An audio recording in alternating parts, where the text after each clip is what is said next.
Hello students, स्वागत है आप सभी लोगों का इंग्लिश ग्रामर के आज के क्लास में, जहां आज हम लोग इंग्लिश ग्रामर से एक बहुत ही प्यारा सा टॉपिक स्टार्ट करने वाले हैं जिसका नाम है वॉइस। इंटरचेंज वाले सेक्शन में आ चुके हैं हम लोग, इंटरचेंज ऑफ सेंटेंस, जिस सेक्शन में टोटल हम लोग जो चीज़ें पढ़ने वाले हैं वो है बाबू voice, narration, interchange of sentence और इंटरचेंज ऑफ डिग्री, साथ ही साथ सिंथेसिस। तो आज जो हम आपको बताते हैं बाबू कि शुरू करने वाले हैं वो है वॉइस, जिसको हम हिंदी में कहते हैं बाबू वाच्य। देखिए, सबसे पहले हम लोग जाने कि वॉइस क्या है। तो देखिए, वॉइस वर्ब का फॉर्म है, वर्ब का रूप है। ध्यान दीजिएगा कि वॉइस को डिफाइन करते वक्त आपको बता दें कि voice is the form of verb which either shows verb is completed by the subject और इफेक्टेड बाय द सब्जेक्ट। यानी कि आम तौर पे हम लोग वॉइस को क्या कहते हैं कि वॉइस जो है वो क्रिया का रूप है, जो हमें बताता है कि या तो क्रिया का संपादन कर्ता के द्वारा प्रत्यक्ष रूप से किया गया है या क्रिया कर्ता द्वारा संपादित की जाती है। ध्यान से देखिएगा दोनों में अंतर क्या है कि ये वॉइस जो है वो बाबू दो भागों में बंटा हुआ है। कितने भागों में? दो भागों में। एक एक्टिव, जिसको हम कहते हैं कर्तावाच्य, एक्टिव वॉइस, और दूसरा होता है बाबू पैसिव वॉइस, कर्मवाच्य। ध्यान दीजिएगा, वॉइस जो है वो दो भागों में बंटा हुआ है, एक एक्टिव वॉइस और दूसरा पैसिव वॉइस। अब एक्टिव वॉइस कब है और पैसिव वॉइस क्या है ये दोनों समझना होगा बाबू। तो बड़ा ही आसान है, हम आपको बताएं कि वॉइस का मतलब क्या है, वर्ब के रूप से है। ये बताता है कि या तो क्रियाकर्ता द्वारा संपादित की जाती है या फिर क्रियाकर्ता पे इफेक्टेड है। तो आप ध्यान दीजिएगा कि जब सब्जेक्ट अपने जगह पे रहे, ध्यान से देखिएगा, बिल्कुल ही आसान भाषा में आपको समझाने का प्रयास हम कर रहे हैं कि एक्टिव वॉइस कब होता है और पैसिव वॉइस कब होता है। एक्टिव वॉइस तब होता है बाबू जब सब्जेक्ट अपने स्थान पर रहे, यानी जब कर्ता प्रत्यक्ष रूप से क्रिया को संपादित करता है तो उसे हम एक्टिव वॉइस कहते हैं। जैसे अगर हम कहें कि ही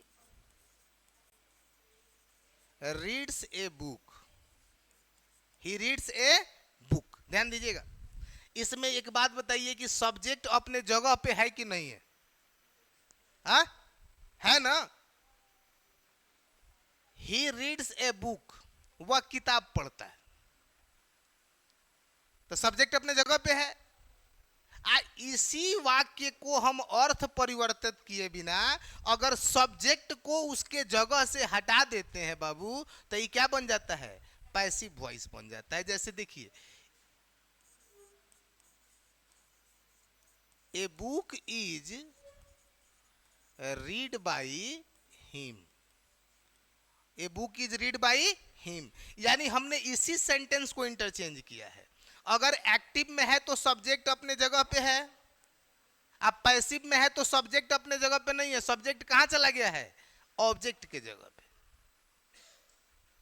आप ध्यान रखिएगा कि जब भी कभी अगर वॉइस एक्टिव में है, यानी एक्टिव वॉइस में सेंटेंस है, मतलब कि सब्जेक्ट अपने जगह पे रहेगा, और जब पैसिव वॉइस में हो जाएगा तो सब्जेक्ट अपने जगह पर नहीं रहेगा, बल्कि वो क्या बन जाएगा? ऑब्जेक्ट बन जाएगा। जैसे इसी तरह से ये देखिए, Ram hates me, Ram hates me, Ram मुझसे नफरत करता है। अगर इसी को हम पैसिव वॉइस में बनाएं बाबू, तब बनाएंगे I am hated by Ram. अब इस खंड में हम लोग सीखते यही हैं कि एक्टिव वॉइस को पैसिव कैसे बनाएं, या फिर आप कह सकते हो कि पैसिव को एक्टिव कैसे बनाएं। दोनों चीजें सीख सकते हो। अरे जब एक्टिव से पैसिव बनाएंगे तो उसके उल्टा चल के हम लोग पैसिव से एक्टिव भी बना सकते हैं। ध्यान दीजिएगा, वॉइस वर्ब का रूप है जो हमें बताता है कि क्रिया कर्ता द्वारा संपादित होती है या कर्ता पर संपादित होती है। एक्टिव वॉइस का मतलब है कि कर्ता अपने जगह पे है, सब्जेक्ट अपने जगह पे है, और जबकि पैसिव वॉइस का मतलब है कि कर्ता सब्जेक्ट जो है वो अपने जगह पे नहीं है, वो किसके जगह पे चला गया है, ऑब्जेक्ट के जगह पे चला गया है। ठीक है, अब इससे संबंधित कुछ चीजें हैं जो आपको समझनी होंगी बाबू, जिसे हम कहते हैं रूल्स। कुछ ऐसे नियम हैं जो आपको जानने होंगे एक्टिव वॉइस को पैसिव वॉइस बदलने से पहले। क्या क्या नियम है? तो सबसे पहला जो रूल है बाबू, अगर कभी वर्ब का इंट्रांजिटिव यूज हुआ है, इंट्रांजिटिव यूज ऑफ वर्ब, ध्यान दीजिएगा कि यदि किसी वाक्य में वर्ब का इंट्रांजिटिव यूज हुआ है तो वैसे वाक्य को आप पैसिव वॉइस में नहीं बदल सकते। ध्यान सामने, अगर कभी वाक्य में वर्ब का इंट्रांजिटिव यूज हुआ है तो आप उसको पैसिव में नहीं बदल सकते हैं। जैसे देखिएगा यहां पे, अगर हम कहें she reads, she reads, he cried, intransitive का मतलब क्या है कि कोई भी क्रिया अपनी पूर्णता के लिए ऑब्जेक्ट ना ले, और जब तक ऑब्जेक्ट नहीं लेगी तब तक आप उसको पैसिव में नहीं बदल सकते। सामान्य वाक्य का यही नियम है। सामान्य वाक्य का यह नियम है कि यदि किसी वाक्य में वर्ब का इंट्रांजिटिव यूज हुआ है, कौन सा यूज? Intransitive use. अगर आपको वर्ब के बारे में ज्यादा जानकारी चाहिए तो पीछे जाके वर्ब का क्लास जो है अपलोडेड है चैनल पे, आप देख सकते हैं। अगर इंट्रांजिटिव यूज हुआ है बाबू तो आप इसको पैसिव वॉइस में नहीं बदल सकते हैं। पैसिव वॉइस में आप सिर्फ किसको बदलेंगे? जब वर्ब का ट्रांजिटिव यूज हुआ। ठीक है, दूसरा जो स्टेप है इसका, सबसे पहले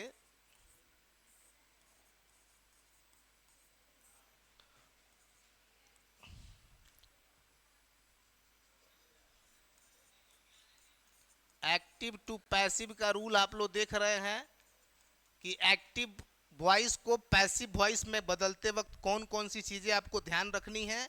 तो सबसे पहले तो कि इंट्रांजिटिव यूज ऑफ वर्ब यदि है तो आप उसको पैसिव में नहीं बदल सकते हैं। दूसरा, अगर आप बदलने जा रहे हैं ट्रांजिटिव यूज है तो सबसे पहले ऑब्जेक्ट को सब्जेक्ट बना दें। ऑब्जेक्ट को क्या बना दें? सब्जेक्ट बना दें। अगर ट्रांजिटिव यूज हुआ है तो सबसे पहले आप क्या करें? ऑब्जेक्ट को सब्जेक्ट बना दें, यानी कि वाक्य में जो भी ऑब्जेक्ट है उसको कहां ला देना है? सब्जेक्ट के जगह पे।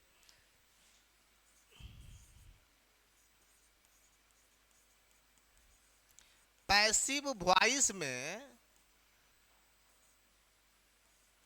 वर्ब का तीसरा, थर्ड फॉर्म ही प्रयोग होता है।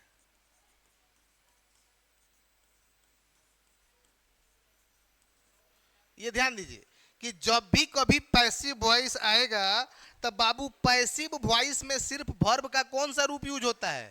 थर्ड फॉर्म, यानी वर्ब थ्री ही यूज होगा। क्या यूज होगा?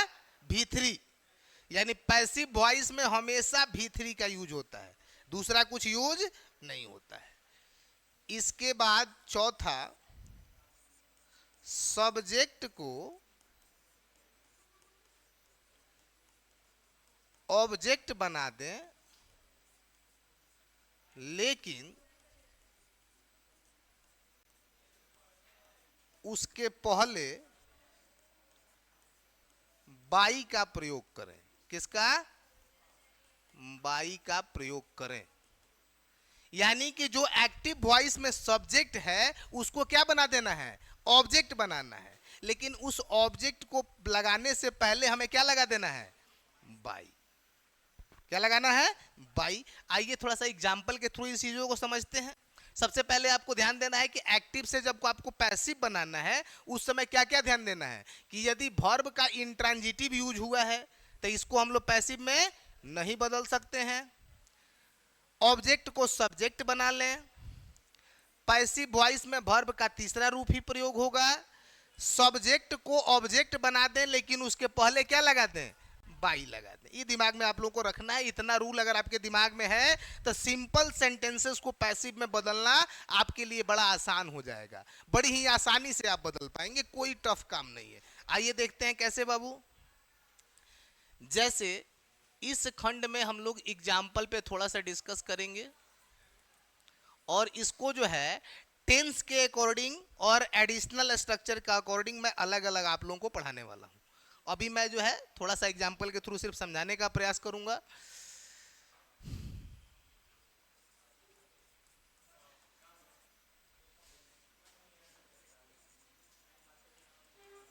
एक्टिव और पैसिव दोनों तरह के जो है सेंटेंस हम लोग बना के देखेंगे क्या क्या करना है। जैसे Mohan pledge cricket, Sita is watching A movie, I have completed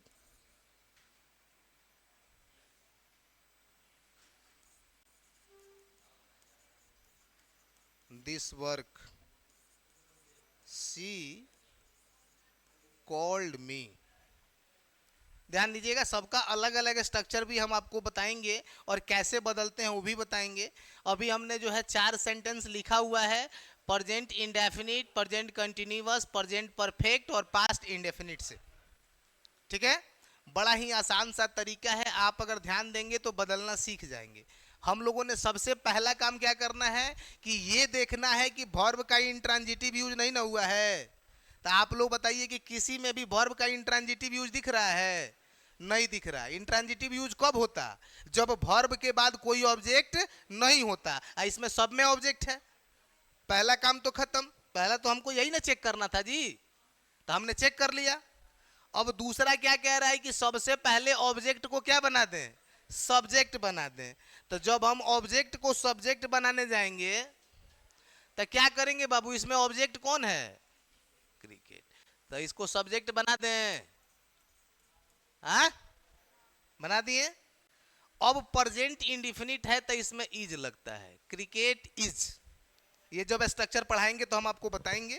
तो इज लगता है, या फिर एक दिन जो है हम जो है अभी अगले क्लास में सारा स्ट्रक्चर एक साथ जोड़ के बता देंगे कि क्या रहेगा तो क्या आप बनाएंगे। जैसे कि प्रेजेंट इंडेफिनिट रहेगा तो क्या लगाएंगे, कंटिन्यूअस में सब कुछ बता देंगे एक ही वीडियो में सारा कुछ, तो आपको आसानी से समझ में आ जाएगा। अब देखिए बाबू, तो क्रिकेट इज, और यहाँ पे अब हमको वर्ब का क्या कर देना है, थर्ड फॉर्म लेना है। तो क्रिकेट इज प्लेड, वर्ब का 3 क्या होगा, प्लेड। यहाँ पे कह रहा है कि अब सब्जेक्ट को क्या बना देना है, ऑब्जेक्ट बना देना है, लेकिन उसके पहले बाई लगा लेना है। तो प्लेड बाई मोहन। समझ में आ गया? बड़ा ही आसान है। जब स्ट्रक्चर के साथ पढ़ेंगे और आसान लगेगा। Sita is watching A movie. अब आप बताइए कि इसमें ऑब्जेक्ट क्या है। इसमें ऑब्जेक्ट है ए मूवी। क्या ऑब्जेक्ट है, a movie. A movie is being watched by, subject क्या है, सीता। बन गया, कोई दिक्कत नहीं है। तीसरा कह रहा है कि I have completed this work, तो ऑब्जेक्ट क्या है, दिस वर्क। तो this work has been completed by, और सब्जेक्ट क्या है, आई किस में बदल जाएगा, मी में। सी कॉल्ड मी, तो ऑब्जेक्ट मी, तो मी का क्या हो जाएगा, आई वॉज कॉल्ड बाई सी है तो क्या हो जाएगा, हर। कोई दिक्कत? बहुत ही आसानी से आप जो है इन रूल्स के माध्यम से एक्टिव वॉइस के सेंटेंसों को पैसिव वॉइस में बदल सकते हैं। अब इसको हम लोग पढ़ने वाले हैं बाबू दो आधारों पे। कितने बेस पर? बेस ऑफ वॉइस जो है, बेस ऑफ वॉइस जो एक्टिव टू पैसिव हम लोग पढ़ने वाले हैं बाबू। ये दो ठो बेस पे हम लोग पढ़ने वाले हैं। सबसे पहला हम लोग पढ़ेंगे टेंस बेस और दूसरा एडिशनल। एडिशनल जिसमें आएगा मॉडल, इंफिनिटिव एंड अदर्स। ये हम लोग दो बेस पे जो है वॉइस को पढ़ने वाले हैं। पहले पढ़ने वाले हैं टेंस बेस पे और उसके बाद एडिशनल में आएगा मॉडल, इंफिनिटिव और अदर्स। तो ये दो बेस पे हम लोग वॉइस को पूरी तरह से पढ़ लेंगे और पूरी तरह से समझ लेंगे। अभी आज के क्लास में आप लोगों ने जो है वो सारी चीजें देखा कि वॉइस क्या है, एक्टिव वॉइस क्या है, पैसिव वॉइस क्या है, और एक्टिव को पैसिव से बनाने से संबंधित जो महत्वपूर्ण नियम है उनका पालन हमें करना पड़ता है और वो कौन कौन से। क्लियर? आज के क्लास में इतना ही। इसके बाद जो है अगले क्लास में मैं आगे की चीजें बताऊंगा। धन्यवाद।